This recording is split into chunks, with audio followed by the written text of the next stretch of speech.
नमस्कार दोस्तों, मेरा नाम है हरीश साहू और मैं आप लोग को पढ़ाता हूँ रीजनिंग। तो चलिए दोस्तों, हमें इस प्रश्न में बताना है, हम काउंटिंग फिगर का टॉपिक पढ़ रहे हैं, तो इस प्रश्न में बताना है कि इसमें कितने सरल रेखाएं, कितने स्ट्रेट लाइन हैं। ठीक है, तो मैंने आपको उसके ट्रिक बता दिए थे कि हम कैसे काउंट करते हैं। उसका जो ट्रिक है वो इस प्रकार से है कि यदि कोई रेखा सीधी है तो उसे हम एक बोलेंगे, और वो हल्की इस प्रकार मुड़ी है तो दो, एक और एक। ठीक है, इस प्रकार से इसका ट्रिक है। तो चलिए दोस्तों, इसे हम काउंट करते हैं। सीधी रेखा में हम इसको समझेंगे कि ये हमारी सीधी रेखा है, और एक खड़ी रेखा मतलब जो हमारी एक खड़ी रेखा है, और एक है हमारी तिरछी रेखा।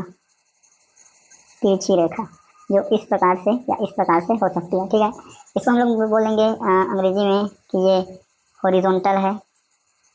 ठीक है, इसको हम लोग बोलेंगे कि ये वर्टिकल है, और इसको हम लोग बोल देंगे कि ये स्लैंट है। ठीक है, हिंदी में इसको हम बोलेंगे कि ये क्षैतिज रेखा है। ठीक है, और इसको हम बोलेंगे कि ये ऊर्ध्वाधर रेखा है, और दोस्तों इसको हम लोग बोलेंगे कि तिरछी रेखा है। ठीक है, तो ये तीन प्रकार के रेखा है, तीनों को आपको काउंट करने होते हैं। ठीक है, तो चलिए दोस्तों, इस प्रश्न में हमें काउंट करते हैं कि कितने रेखा है, इसे हम गिन के बताएंगे। तो देखिए, सबसे पहले ये देखो लाल रंग में एक, और ये देखो दो, और ये तीन। ठीक है, हमने सीधी रेखा को काउंट कर लिया, हमको कितने मिल गए? तीन मिल गए।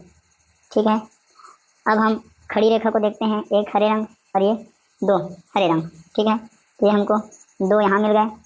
अब दोस्तों हम तिरछी रेखाओं को देखेंगे, तो देखिए यहाँ एक मिल रहा है नीले रंग में, देखिए एक, फिर ये दो और ये तीन। ठीक है, तिरछी रेखा तीन मिल गई।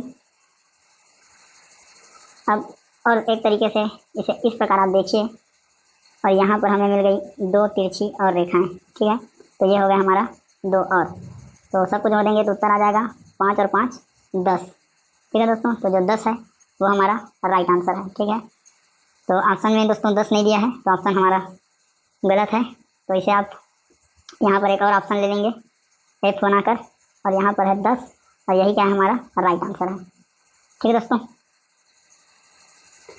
कोई दिक्कत नहीं है, सब नेट वगैरह से उठाए हुए क्वेश्चन है दोस्त, जो आपको हमेशा काम आएगा समझने में और आपको ऐसे प्रश्नों को हल करने में। तो ठीक है दोस्तों, आपका बहुत बहुत धन्यवाद।